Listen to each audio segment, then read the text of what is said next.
앞으로의 시대는 더 이상 노동으로만 부를 축적하기 힘든 시대가 도래하고 있습니다. 현재 세상은 노동을 대체 가능한 로봇, AI들이 하루가 다르게 발전해 나아가고 있습니다.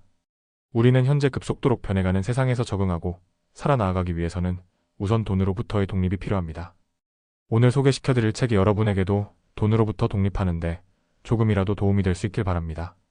제가 주식을 처음 접하고 한동안 손실의 늪에서 헤어나오지 못하고 있을 때 이 책을 우연히 서점에서 접하게 됐어요. 벌써 12년이라는 시간이 흘렀습니다. 우선 저는 책 제목이 확 눈에 들어왔어. 돈 뜨겁게 사랑하고 차갑게 다루어라.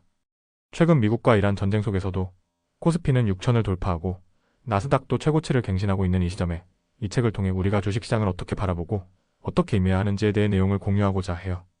이 책의 저자 앙드레 코스톨라니는 헝가리에서 태어나 부모님의 권유로 증권 투자를 배우러 파리로 유학을 가면서 증권을 처음 접하게 되었습니다.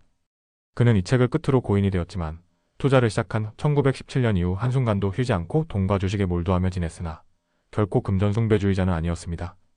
그가 투자할 때 심각하게 고려한 것은 돈 그 자체가 아니라 어떻게 자신의 결정이 정당성을 획득할 수 있느냐 하는 것이었어. 이 책은 그가 살아생전의 마지막으로 적은 역작으로서 임종을 맞이할 때까지 그는 자신의 모든 것을 이 책에 쏟아부었습니다. 코스톨라니는 돈에 대해 질문을 던지며 이야기를 시작합니다. 그는 자본주의는 바람직한 사기라며 자본주의 사회주의를 이렇게 비유하고 있습니다. 크지만 공평하게 나눠지지 않는 케이크, 작지만 공평하게 나눠지는 케이크, 그러면서 이런 질문을 합니다. 크지만 불공평한 케이크의 한 조각이 작지만 공평한 케이크보다 크다면 당신은 어떤 선택을 하겠습니까? 라고요. 여러분은 어떤 케이크를 선택하시겠습니까? 백만장자가 되기 위해서는 어떤 자세를 갖춰야 할까요? 코스톨라니의 친구들의 일화를 소개할게요. 우리 마누라는 나만 보면 돈을 달라고 조르는 통에 미치겠어? 그러자 친구가 호기심 어린 표정을 지으며 그에게 묻습니다. 부인은 그 많은 돈을 어디다 쓴대? 모르지, 아직 한 푼도 줘본 적이 없으니까. 코스톨라니는 인색한 사람은 물질적인 면에서나 정신적인 면에서나 결코 진정한 의미의 백만장자가 될 수 없다고 얘기합니다. 그들은 돈에 너무 지나치게 집착한다고 말합니다. 그렇다면 낭비벽이 있는 사람은요? 그들은 항상 돈을 써 없애므로 항상 돈에 종속될 수밖에 없다고 얘기합니다. 그는 돈과는 확실하게 어느 정도의 거리를 두어야 한다고 주장합니다. 즉, 돈은 뜨겁게 사랑하되 차갑게 다루어야 한다는 것, 돈을 그냥 따라가서는 안 되며 돈의 정면으로 부딪혀야 한다고요. 이러한 원칙은 상승하고 있는 주가를 뒤쫓아가기보다는 떨어지고 있는 주가의 정면으로 맞서야 하는 주식시장에 유효하다고 말합니다. 그러면 그는 백만장자가 되는 세 가지 방법을 제시합니다. 첫째, 부유한 배우자를 만난다. 둘째, 유망한 사업 아이템을 갖는다. 셋째, 투자를 한다. 여러분은 어떻게 생각하시나요? 코스톨라니는 당연시 세 번째 투자를 통해 부자가 될 수 있는 방법에 대해 얘기를 합니다. 그러면서 투자할 것이냐 말 것이냐? 하는 질문을 던지면서 다음과 같은 얘기를 합니다. 돈이 많은 사람은 투자를 할 수 있다. 돈이 조금밖에 없는 사람은 투자해서는 안 된다. 그러나 돈이 전혀 없는 사람은 반드시 투자해야 한다. 그러면서도 마지막 문장이 반드시 옳은 것은 아니라고 얘기합니다. 왜냐하면 투자를 시작하기 위해서는 항상 어느 정도의 돈은 있어야 하기 때문입니다. 여러분, 지금까지의 내용을 보면 우리는 자본주의 사회를 살아가면서 꼭 부자가 되기 위해서라기보다 금전적으로 독립을 하기 위해서는 투자를 해야 한다고 생각하진 않으신지요? 자, 그럼 투자자로서 우리는 어떤 자세와 마음가짐을 가져야 하는지에 대해 이어서 얘기해 보겠습니다.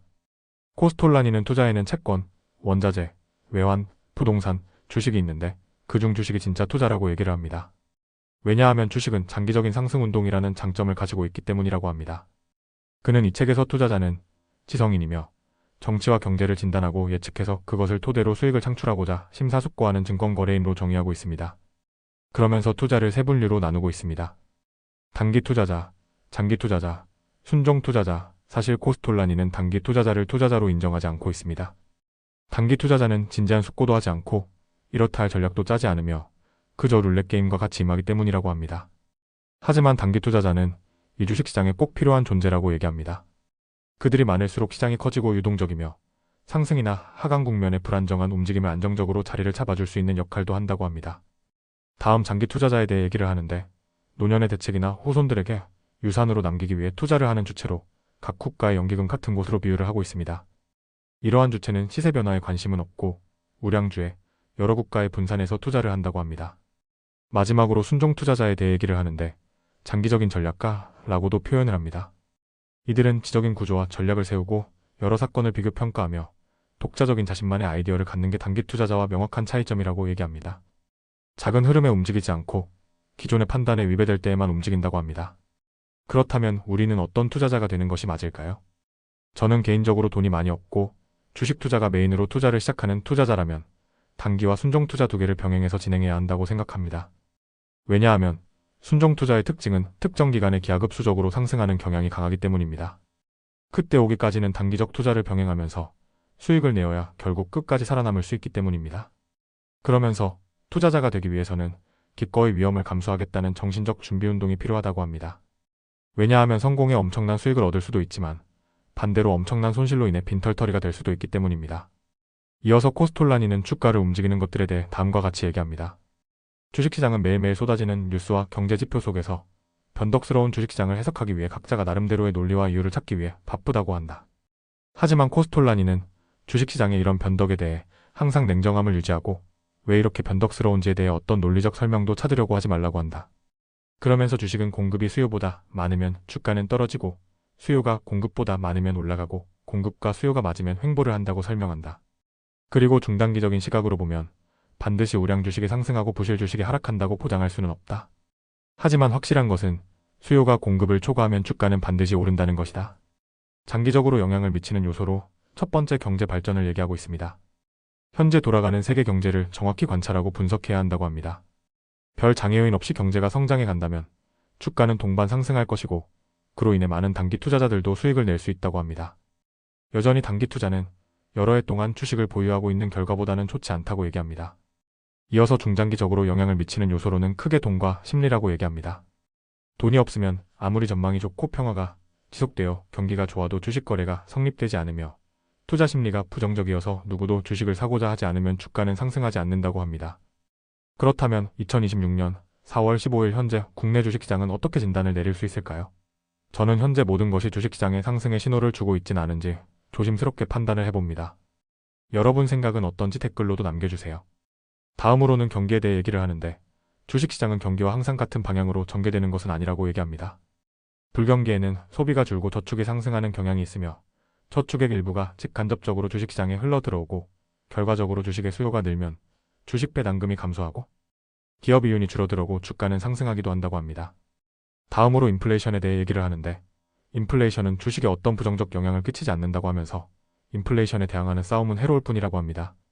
인플레이션을 통제하기 위해 하는 인위적인 정책들이 역사적으로 너무 큰 폐해를 낳았기 때문이라고 합니다. 그러면서 디플레이션에 대해서는 증권시장의 가장 큰 재해라고 표현을 하고 있습니다. 소비자는 내일 떨어질 물가 때문에 소비를 하지 않고 기업은 수요가 적은 데다 가격이 하락하니 투자를 줄이고 결국은 주가는 떨어지는 구조이기 때문이라고 설명합니다. 다음으로 금리에 대해 설명을 합니다. 금리는 임금 상승, 원자재 가격, 소비, 생산력 향상 등 경제의 모든 요소가 반영되어 결정되는 것입니다. 금리 변동은 주식시장에 큰 영향을 미칩니다. 이자는 돈의 가격이고 금리가 높을수록 대출 수요는 줄고 반대로 금리가 낮을수록 대출 수요는 많아집니다. 이런 방식으로 중앙은행은 통화량을 조절합니다. 중앙은행은 독립적이어야 하며 금리를 통해 경기의 상승과 하강을 속도 조절해야 한다고 합니다. 그리고 이어서 코스톨라니는 침체기에 중앙은행이 경기를 활성화하기 위해 금리를 내리면 투식 투자자에게는 좋은 기회가 될 수 있을 것이라고 얘기합니다. 그리고 금리 상승으로 인한 경제 위기는 다소 늦게 나타난다고 합니다. 마지막으로 심리에 대해 얘기를 하는데 대중은 일순간 180도 다른 반응을 보이게 집단 심리 분석을 해야 한다고 합니다. 주식시장은 대중심리 그 자체이기 때문입니다. 대중심리에 대해 궁금하다면 구스타프 르봉의 군중심리를 읽어보라고 추천합니다.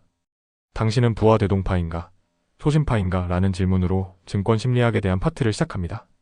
코스톨라니는 기술적 이해로 과연 증권의 대다수가 누구의 손아귀에 있는가? 를 기준을 삼았다고 합니다. 부안의 동파와 소심파로 나누는데 부안의 동파는 주식을 가지고 노름을 하는 이들을 지칭하고 소심파는 진정한 투자자로 얘기합니다. 그러면서 소심파는 승리를 위해 다음 4가지 요소를 가지고 있다고 합니다.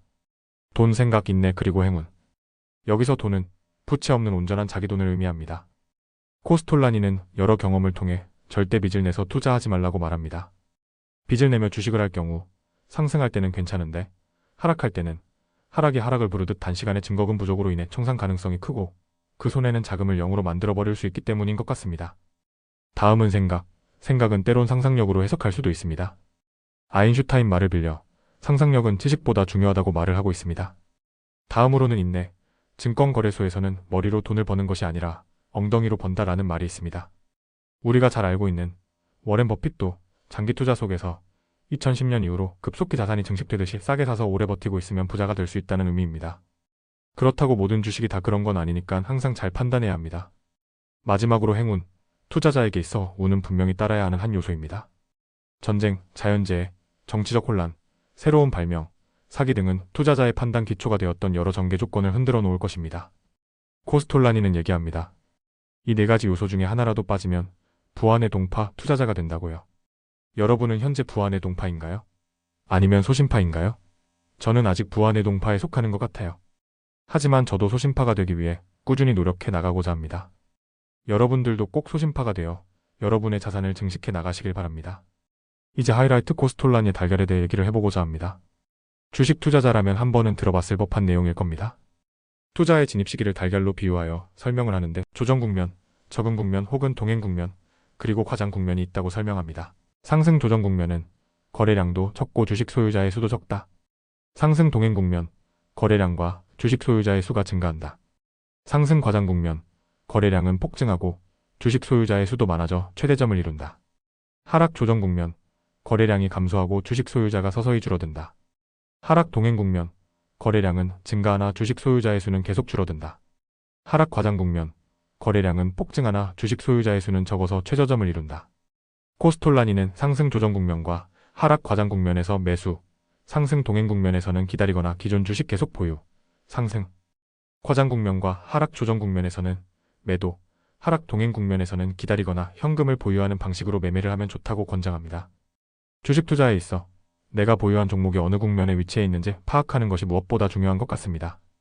예를 들어 하락 조정 국면을 상승 조정 국면으로 잘 못 판단하게 된다면 기약 없는 상승장을 기다려야 할 것입니다. 우리는 투자를 하는 데 있어 무엇보다 가장 중요하게 생각하고 임해야 하는 것은 잃지 않는 투자를 해야 하는 것입니다. 그러기 위해서는 꾸준히 공부를 통해 그 기업의 가치뿐만 아니라 현재 세계 경제가 어떤 방향으로 흘러가고 있는지, 그리고 정책적으로 각 정부가 어떤 방향을 지향해서 나아가고 있는지를 파악한다면 성투하실 수 있을 겁니다. 저도 현재 주식 투자를 하고 있는데 아직은 소신파 투자자라고 하기에는 부족한 부분이 많이 있습니다. 하지만 그동안 투자를 하면서 많은 경험과 손실들이 모여 저도 소신파로 거듭나기 위해 노력해 나아가고 있는 과정입니다. 저는 오늘 코스톨라니의 역작돈 뜨겁게 사랑하고 차갑게 다루어라 책을 소개해드리면서 저 스스로도 성장해 나아갈 수 있는 계기가 된 것 같습니다. 시청해주셔서 감사합니다. 꼭 성투하시길 바랍니다.